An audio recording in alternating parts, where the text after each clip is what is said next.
Many participants took advantage of today's protest to speak out against similar injustices. In the end, people demanded a fair investigation of Manuel's death. Reporting for Beach News, this is Stephanie Rivera. Over 100,000 people were said to be in attendance at today's Flugtag event. At the end of the day, Team Keeping It Real took home first place. For Beach News, this is Stephanie Rivera. It certainly showed that the rec center has been a success among the CSUOB community. Whether it was playing basketball or rock climbing, everyone had a great time. For Beach News, this is Stephanie Rivera. To find more information about the budget cuts and how it concerns you, visit the website below. For Beach News, I'm Stephanie Rivera. Throughout the symposium, speakers stressed the importance of tolerance and acceptance of the LGBT community. Reporting for Beach News, this is Stephanie Rivera. Last Thursday, Cal State Long Beach was one of many CSU campuses to host a statewide day of action for public education, in which students and faculty rallied to protest the California budget cuts. The event, hosted by the California Faculty Association, voiced out the concerns and distress students and professors have been under due to the cuts on California's education system. Musical performances attracted students to the upper quads, where the rally began. From there, protesters marched to Brotman Hall, holding creative signs and chanting.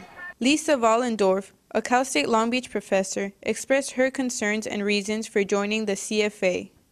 I'm a member because I believe in organized labor and because I believe in education.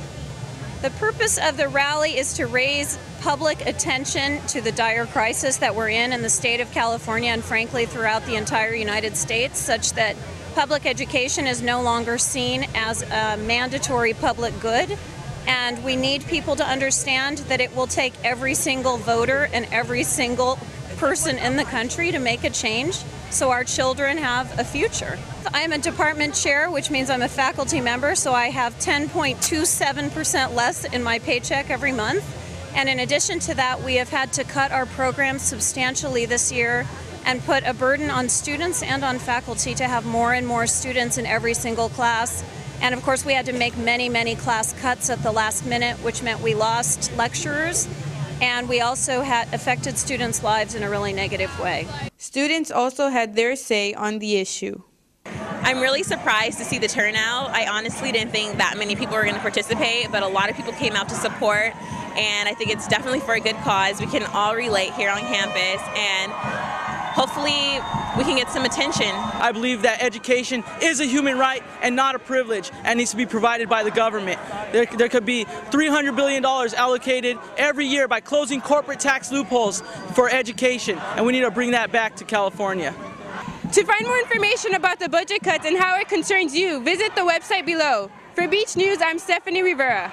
Many believe that the death of Manuel Jimenez, a Guatemalan day laborer, was not justified. For that reason, protesters of the incident rallied on Saturday at 6th and Union in Los Angeles, where Jimenez was killed. Basically, there was an altercation where the cops came and they had this issue with this man who, now they're saying was drunk and belligerent and had a knife, which other witnesses are saying is not true. Eyewitnesses are saying is not true.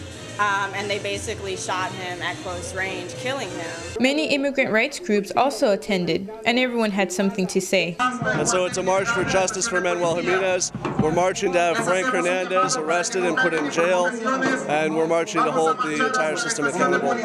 The way I see it, it is just a big show of force. Like, we have to really show the LAPD and the city and the institutionalized racism that we're not going to take it. Protesters splintered off into two groups. About 100 people marched to MacArthur Park, and 75 others marched to the Los Angeles Police Department building, where they continued to speak out.